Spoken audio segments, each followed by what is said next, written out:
शुक्लां ब्रह्मविचारसारपरमां आद्यां जगद्व्यापिनीं वीणां पुस्तकधारिणीमभयदां जाड्यान्धकारापहां हस्ते स्फाटिकमालिकां विदधतीं पद्मासने संस्थितां वन्दे तां परमेश्वरीं भगवतीं बुद्धिप्रदां शारदां।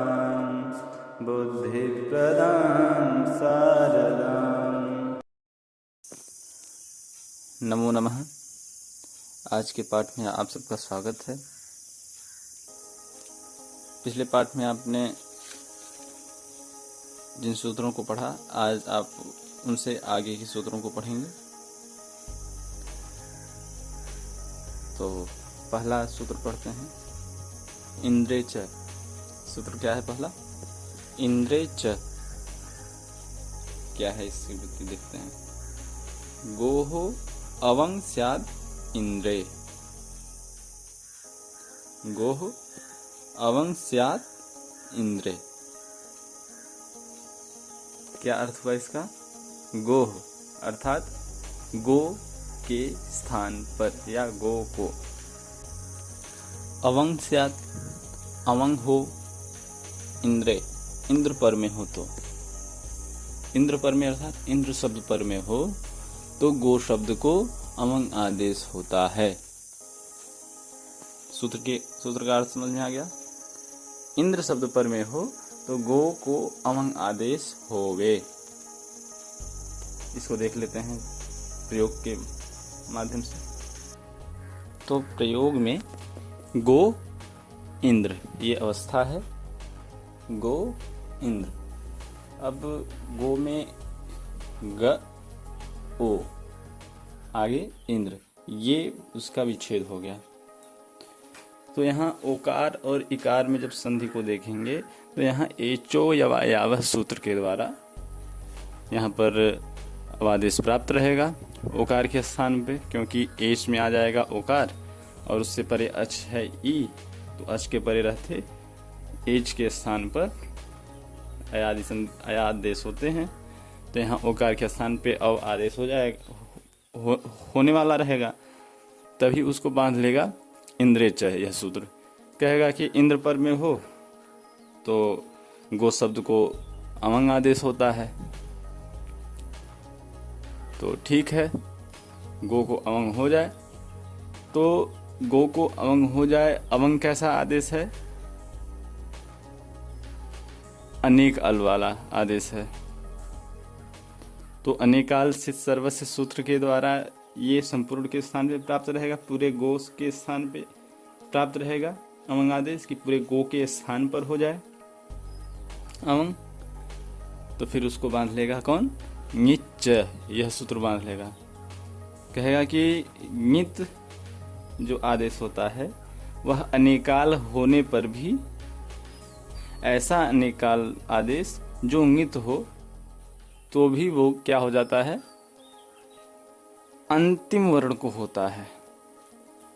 केवल इंगित होना चाहिए, भले ही वो अनेकल वाला हो। अनेक वर्ण वाला होते हुए भी अगर वो इंगित आदेश है तो वह अंतिम वर्ण को होता है। तो अवंग जो है अनेक अल वाला तो है, परंतु इंगित आदेश है। अवंग में मकार की संज्ञा होती है हलंत्यम से, तो इंगित आदेश हो गया अवंग, तो अंतिम वर्ण को होगा। तो अंतिम वर्ण इसमें कौन है? गकार उत्तरवर्ती ओकार। तो गकार उत्तरवर्ती ओकार के स्थान पर अवंग आदेश हो जाएगा। क्या बन गया? गव इंद्र। नकार की संज्ञा हुई थी, गव इंद्र, यह रूप हुआ। अब गव इंद्र में वकार उत्तरवर्ती अकार है और इंद्र का इकार है, फिर यहाँ संधि होगी। यहाँ पर अ और ई है, अ और ई में क्या प्राप्त है? आद गुणः, यह सूत्र प्रवृत्त होगा।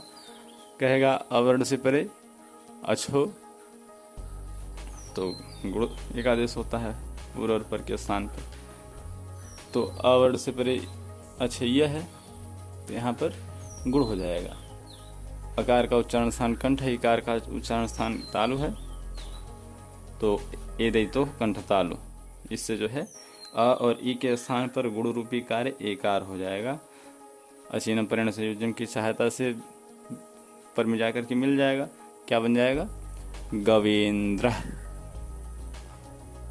गव ए इंद्र, ये था, मिल गया गवेंद्र, ये रूप सिद्ध हो गई, गवेंद्र बन गया। आगे चलते हैं। अगला सूत्र है दूराद धूते च। क्या है सूत्र? दूराद धूते च। वृत्ति इसका देखते हैं। दूराद हूते च, ये सूत्र है। दूराद संबोधने वाक्यस्य टेः प्लुतो वास। क्या कह रहा है? दूराद संबोधने वाक्यस्य टेः प्लुतो वा, वैकल्पिक सूत्र है। दूरात अर्थात दूर से ही, दूर से, संबोधन अर्थ में, दूर से संबोधन अर्थ में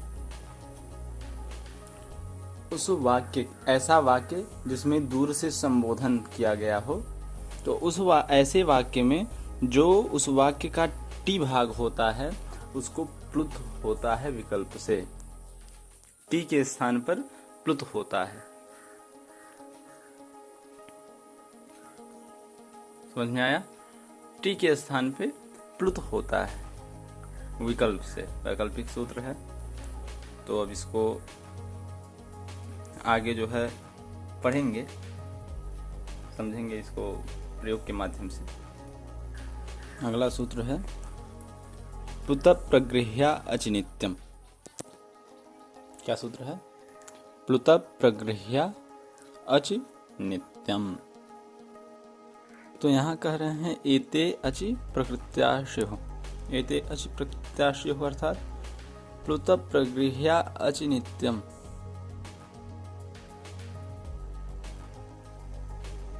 इसका अगर अर्थ देखा जाए तो कह रहे हैं कि प्लुत से परे अच हो, तो प्लुत से परे कोई भी अच, किसी भी अच की बात कर रहा है, प्लुत से परे अच हो तो प्रकृति भाव होता है। किसको? प्लुत। प्लुत को प्रकृति भाव होता है। कैसे? तो यहाँ प्रयोग है एक, आगच्छ कृष्ण अत्र गौश्चरति। एक प्रयोग है, आगच्छ कृष्ण अत्र गौश्चरति। यहाँ कृष्ण को मतलब बुलाया जा रहा है, तो यहाँ संबोधन किया जा रहा है। संबोधन अर्थात सम्यक बोधनम, सम्यक ज्ञापनम। जैसे संबोधन का अर्थ तो कहीं कहीं ये भी देखा जाता है कि अभिमुखीकरणम। तो यहाँ अभिमुखीकरणम को संबोधन नहीं कहा जाता है, बल्कि सम्यक बोधनम इति संबोधनम। ऐसा नहीं कि आपने बुलाया और ऐसे आप दूसरी तरफ देखने लगे। वो देख रहा है तो आप कहीं देख ही नहीं रहे, उसकी तरफ देख ही नहीं रहे, आप किसी और तरफ देख रहे हैं। या फिर आपने बुलाया, वो आपकी तरफ ध्यान ही नहीं दिया, आगे चला गया, तो इसे संबोधन नहीं कहा जाता है। बल्कि आपने बुलाया और वो आपकी तरफ देख रहा है और आपकी बातों को सुन रहा है। आप अगर उसे बुला रहे हैं तो वो आ रहा है आपके पास में, तो सम्यक बोधन इसे कहा गया। सम्यक रूप से ज्ञापन, आप जो कहना चाह रहे हैं उसका एकदम अच्छी तरीके से ज्ञापन, इसे संबोधन कहा जाता है। तो यहाँ पर आगच्छ कृष्ण अत्र गौश्चरति, इस वाक्य में कृष्ण दूसरी तरफ गायों को ढूंढ रहे हैं, तो ग्वालों ने कहा कि आगच्छ कृष्ण अत्र गौश्चरति, कृष्ण इधर आओ, गायें यहाँ चर रही हैं। तो ये सम्यक उद्बोधन मतलब सम्यक रूप से बोधन आपने देखा। संबोधन, यहाँ संबोधन है कहाँ पर, कृष्ण को संबोधित किया जा रहा है, तो वो जो संबोधन है उसकी यहाँ पर, उसको यहाँ पर अभी हम समझते हैं कि किस प्रकार से यहाँ प्लुत संज्ञा होगी, किस प्रकार से यहाँ प्रकृति भाव होगा। ये दूराधूते च और प्लुत प्रगृह्य अचनित्यम, इन दोनों सूत्रों को आगच्छ कृष्ण अत्र गौश्चरति, इसमें हम घटाएंगे। तो आगच्छ कृष्ण अत्र गौश्चरति, इसमें कृष्ण अत्र, यह जो अवस्था है यहाँ पर अकह सवर्णे दीर्घ, इस सूत्र के द्वारा कृष्ण में जो ऋकार उत्तरवर्ती अकार है उसमें और अत्र के अकार में सवर्ण दीर्घ प्राप्त था। अकह सवर्ण दीर्घ, सवर्ण दीर्घ प्राप्त था, उसको बांध लेता है दूराधूते च। क्या कहता है, आपने पहले ही समझा कि दूर दूर से संबोधन अर्थ में, संबोधन अर्थात सम्यक बोधन, सम्यक ज्ञापन, तो दूर से संबोधन अर्थ में वाक्य के टी भाग को प्लुत होता है। तो टी भाग को प्लुत होता है, टी अर्थात, तो आपने पहले पढ़ा है पूर्व पाठ में, अचो अंत्यादि टी। क्या कहता है, अचाम मध्य यो अंत्य सादृश तट्टी संज्ञाशात। तो अचों के मध्य जो अंतिम अच वह है आदमी जिसकी उसकी टी संज्ञा होती है। तो कृष्ण में देखा जाए तो दो अच हैं, एक ककार उत्तरवर्ती ऋकार और दूसरा ऋकार उत्तरवर्ती अकार। तो उसमें जो अंतिम अच है, तो अंतिम अच कौन सा है, ऋकार उत्तरवर्ती अकार, वह है आदमी जिसके, तो स्वयं के आदमी है, उससे परे तो कुछ नहीं है, क्योंकि अंत में वही कृष्ण ही अंत में है, कृष्ण में अकार ही अंत में है, तो वो अकार स्वयं के आदि में है, तो उसकी क्या हो गई, टी संज्ञा हो गई। तो उस टी की बात कर रहा है कि दूराधूते च, दूर से संबोधन अर्थ में वाक्य के टी भाग को प्लुत होता है। तो वाक्य कौन सा है, आगच्छ कृष्ण अत्र गौश्चरति, तो यहाँ ऋकार उत्तरवर्ती अकार को प्लुत होता है विकल्प से। क्या होता है, विकल्प से प्लुत होता है। ह्रस्व दीर्घ प्लुत आपने संज्ञा प्रकरण में पढ़ा है, तो वही प्लुत, प्लुत अर्थात त्रिमात्रिक हो जाता है वो। त्रिमात्रिक हो जाता है, जो ऋकार उत्तरवर्ती अकार है वह त्रिमात्रिक हो जाता है, अर्थात प्लुत संज्ञा हो जाता है। तो प्लुत संज्ञा होने का क्या फल है, तो आगे कह रहे हैं प्लुत प्रगृह्याच नित्यम। अगला सूत्र प्रयुक्त होता है, कहता है कि प्लुत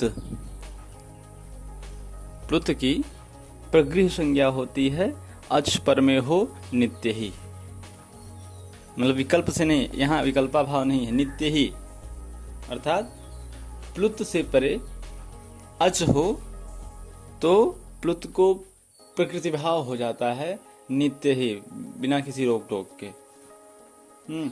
तो प्लुत कहाँ पर है, कृष्ण का ऋकार उत्तरवर्ती अकार जो है प्लुत है, उससे परे अच, अच अर्थात अत्र का अकार है, अकार अच में आता है, तो अच के परे रहते प्लुत को प्रकृति भाव हो गया। प्रकृति भाव अर्थात प्रकृत्या रूपेण भाव, प्रकृति भाव है, प्रकृति जो उसका प्रकृति था पूर्व में, मतलब संधि के पूर्व में, संधि तो संधि यहाँ प्राप्त है, तो जो अवस्था है उसी अवस्था में रह जाता है। प्रकृति भाव को हमने पिछले पाठ में बताया था कि जिस अवस्था में है उसी अवस्था में रह जाता है, कोई यहाँ विकृति नहीं होती है और यहाँ कोई संधि नहीं होती है, कोई बदलाव नहीं होता है, जिस अवस्था में पढ़ा गया होता है उसी अवस्था में रह जाता है, उसे प्रकृति भाव कहा जाता है।